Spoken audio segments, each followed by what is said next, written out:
ان لکل شیء قلبا وقلب القرآن یاسین او کما قال صلی اللہ علیہ وسلم۔ اللہ کے نبی صلی اللہ علیہ وسلم نے فرمایا ہر چیز کا دل ہوتا ہے، قرآن کریم کا دل سورۃ یاسین ہے۔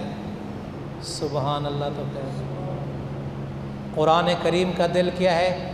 سورۃ یاسین ہے۔ میڈیکل سائنس کے لحاظ سے بھی دل بڑی اہمیت کا حامل ہے، بڑی عظیم چیز ہے، شریعت کے لحاظ سے بھی بڑی عظیم چیز ہے۔ میڈیکل سائنس کے لحاظ سے کیسے؟ اگر اللہ نہ کرے کسی کی دونوں آنکھیں کوئی پھوڑ دے، اس کی زندگی کا تصور ہوگا کہ نہیں ہوگا؟ ہوگا۔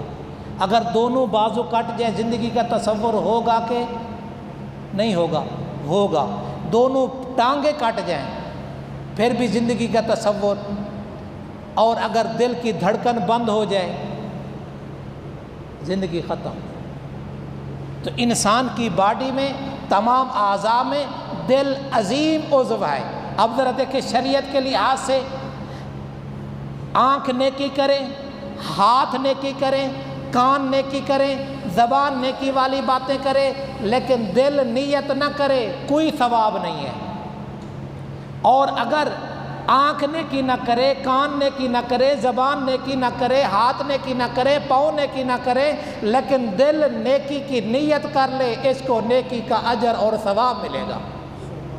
اور رحمت کائنات صلی اللہ علیہ وسلم نے فرمایا نیت المومن خیر من عملہ، مومن کی نیت اس کے عمل سے بھی بڑھ جاتی ہے، مومن کی نیت اس کے عمل سے بھی بڑھ جاتی ہے۔ تو رحمت کائنات صلی اللہ علیہ وسلم نے اس ارشاد میں کیا فرمایا کہ ہر چیز کا دل ہوتا ہے، قرآن کریم کا دل سورۃ یاسین ہے۔ فرمایا جو ایک دفعہ سورۃ یاسین پڑھتا ہے اللہ تبارک و تعالیٰ اس کو 10 قرآن مجید پڑھنے کا ثواب عطا کرتا ہے،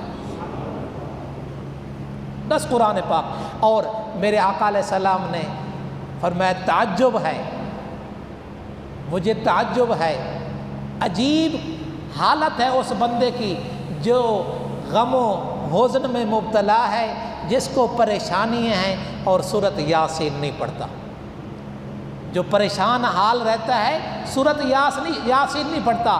ایک اور روایت میں فرمایا مجھے اس شخص پر بھی تعجب ہے جو فقر و فاقے اور روزی کی تنگی میں مبتلا ہے اور سورۃ الواقعہ نہیں پڑھتا۔ تو سورۃ یاسین میرے آقا صلی اللہ علیہ وسلم نے فجر کی صبح بھی پڑھنے کی تعلیم ارشاد فرمائی ہے، رات کے وقت بھی پڑھنے کی تعلیم ارشاد فرمائی ہے۔ تو سورۃ یاسین قرآن کریم کا دل ہے۔ امام بیضاوی رحمۃ اللہ علیہ نے اس کے ناموں میں سے ایک نام سورۃ القاضیہ، حاجات کے پورا کرانے والی سورت، جس کے پڑھنے سے اللہ تبارک و تعالی حاجات کو پورا کرتا ہے، یہ سورۃ یاسین وہ سورت ہے۔ تو دعا ہے اللہ تبارک و تعالی ہمیں قرآن سیکھنے، سمجھنے، عمل کرنے اور آگے اس کو دوسروں تک پہنچانے کی توفیق عطا فرمائے۔ اللہ تعالی تمام بیماروں کو شفائے کاملہ عاجلہ مستمرہ دائمہ نصیب فرمائے۔